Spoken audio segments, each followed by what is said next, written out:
side's argument, the other side's argument, اگر آپ مجھے, if you let me to be the devil's advocate, not that I'm calling them devil, let me clarify that, but question, اگر تکنیکی بنیاد تھی تو پھر اقامہ بھی تو تکنیکی بنیاد ہی ہوا.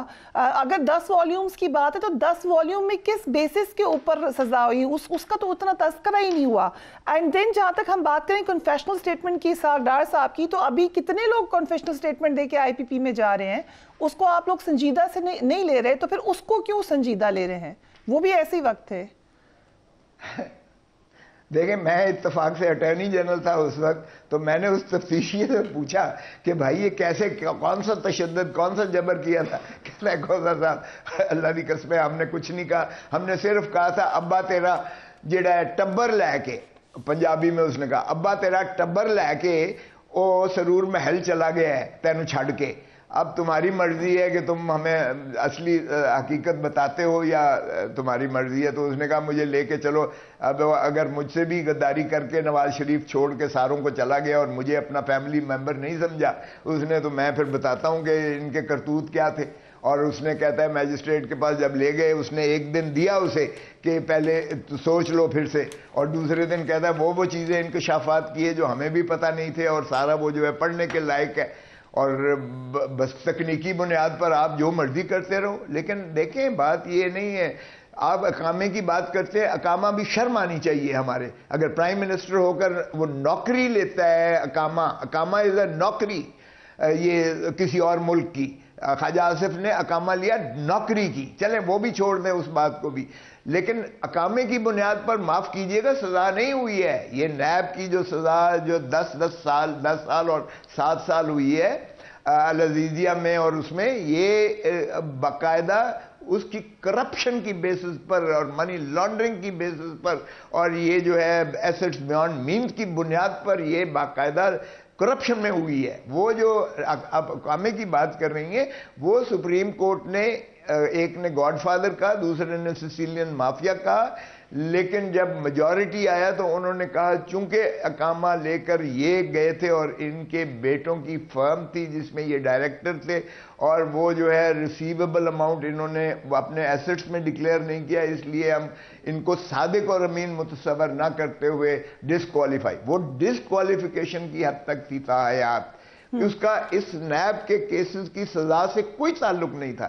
یہ بڑے ٹھوس شواہد کی بنیاد پر ہوئے تھے, جو پاناما لیک میں, جو براڈ شیٹ نے, جو ہماری جے آئی ٹی نے, جو ان کے اثاثہ جات جو ہے ان کی کالے دھندے کو جو ہے انہوں نے ثابت کیا تھا. تو معاف کیجئے گا, دھرتی ماں کو جس طرح لوٹا گیا ہے, کوئی ماں کو اس طرح لوٹتا ہے, یہ تو ایک داستانیں لکھی جائیں گی, رقم کی جائیں گی. لیکن اگر پھر بھی ہم بری کرتے ہیں تو پھر اللہ حافظ ہے اس ملک کا, ہم کیا کہہ سکتے ہیں. رائٹ. علیمہ خان نے 2 روز پہلے کہا کہ ہم امریکہ میں ڈونلڈ لو کے خلاف مقدمہ دائر کرنے جا رہے ہیں, ایسا ہو سکتا ہے؟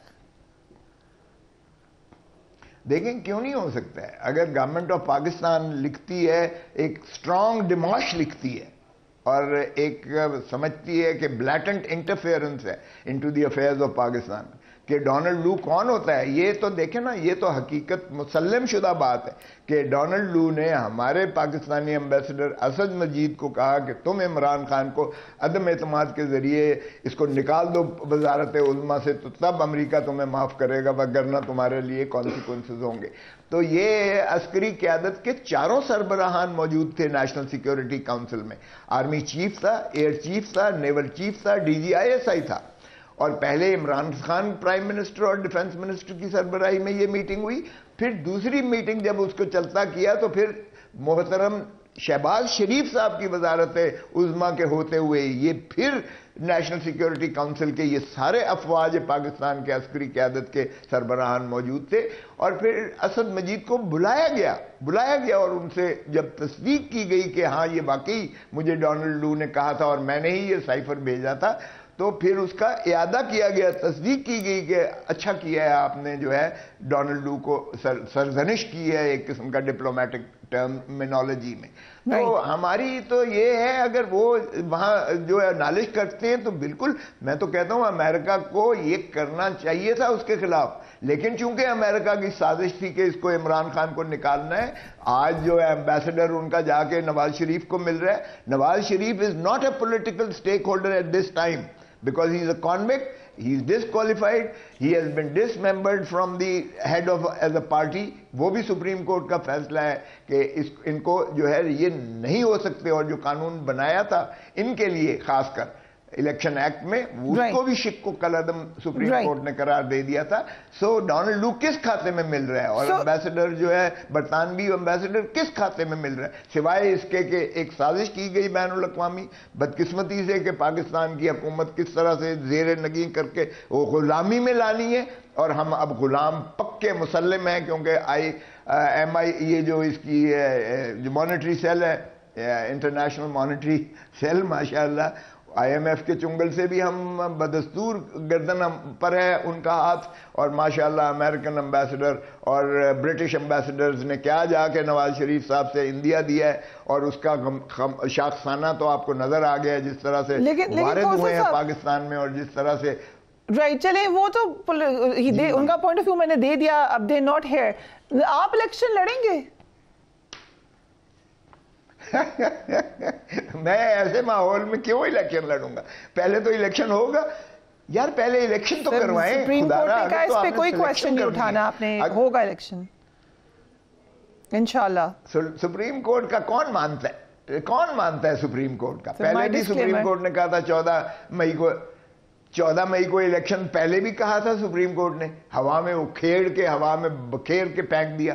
آج کیئر ٹیکرز نہیں, یہ چیئر ٹیکرز نہیں, یہ غاصب بیٹھے ہوئی ہے جو بھی حکومت ہے پاکستان میں. ہماری سرزمین بے آئین بنا دی گئی ہے پاکستان میں. Because so you're not contesting the elections. Should you not? Should you not? No, I'm not contesting. Right. So take it from me that I'm not contesting because this is a hoax. بدقسمتی سے election کروائے تو صحیح نا. دیکھیں جمہور کو عزت تو دیں, جمہور جو مرضی ووٹر ووٹ دے, لیکن رزلٹ تو ہے وہ پہلے جس طرح بلاول نے کہا, وہ اگر آپ نے فیصلہ ہی کر لیا ہوا ہے تو پھر بس کروائیں الیکشن. پھر یہ ڈھونگ کیوں رچاتے ہیں؟ یہ بلاول ہی نہیں کہہ رہا, یہ باقی جماعتیں بھی کہیں گی. ٹھیک, اگر سپریم جوڈیشل کونسل جسٹس مظاہر نقوی کے خلاف فیصلہ سناتی ہے تو کیا امپلیکیشنز ہوں گے اس کے؟ دیکھیں یہ بڑی بدقسمتی ہوگی ہماری اگر افتخار محمد چودھری صاحب کے جو ہے وہ اسی طرح ہوتی ہے, اور وہ بھی ایک بیک گراؤنڈ ہوتا ہے, اور ان کو سپریم کورٹ جو ہے, سپریم کورٹ اس کو بحال کر دیتی ہے اور کہتی ہے یہ بدنیتی پر مشرف, جنرل پرویز مشرف کی جانب سے یہ ریفرنس تھا, یہ بدنیتی پر مبنی تھا.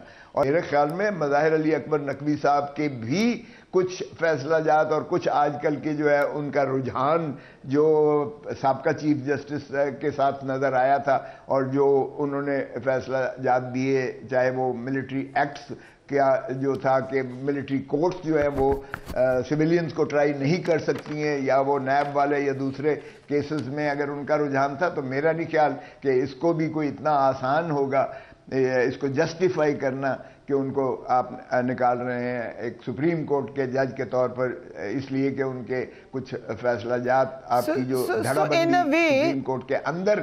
In a way, I seek your forgiveness اگر میں بہت کروڈ ہو رہی ہوں, پہلے ہی سے معافی مانگ رہی ہوں, لیکن in a way ہم یہ نہیں کہہ رہے کہ کوئی پوچھ ہی نہیں سکتا ججز کو. Nobody can do that. Everybody is above board. نہیں ہونا چاہیے. میں تو بالکل اس چیز کے حق میں نہیں ہوں. بالکل اکاؤنٹیبلٹی ہونی چاہیے, چاہے وہ ججز ہوں, چاہے وہ چاہے وہ جو ہے پولیٹیشینز ہوں, چاہے وہ بیوروکریٹس ہوں, سبھی کی جو ہے اکاؤنٹیبلٹی. اور اکاؤنٹیبلٹی میں کہتا ہوں روتھلیس ہونی چاہیے. جو بھی لوٹ مار میں ملوث پایا جائے, یہ پاکستان کی دھرتی کو لوٹنے کے لیے نہیں بنی ہے, معاف کیجئے گا. یہ عوام کی امانت ہوتی ہے, عوام کی امانت عوام ہی کے اوپر مصرف ہونا چاہیے. اس طرح سے پاکستان نہیں سنور پائے گا. میں اس کے حق میں ہوں, لیکن کیا کیجئے گا, جب آپ نے ایک نظائر کریٹ کر دی ہیں تو پھر ایکسیپشن کیوں کریں؟ اگر افتخار محمد چودھری صاحب کی ریفرنس کو جو ہے بدنیتی قرار دیا جا سکتا ہے تو پھر مظاہر علی اکبر نقوی کے کیوں سنگل آؤٹ کیا جائے؟ یا سبھی کے لیے قانون بنائے یا پھر اس کا اطلاق ڈسکریمنیٹری نہیں ہونا چاہیے، سبھی کے لیے برابر ہونا چاہیے قانون.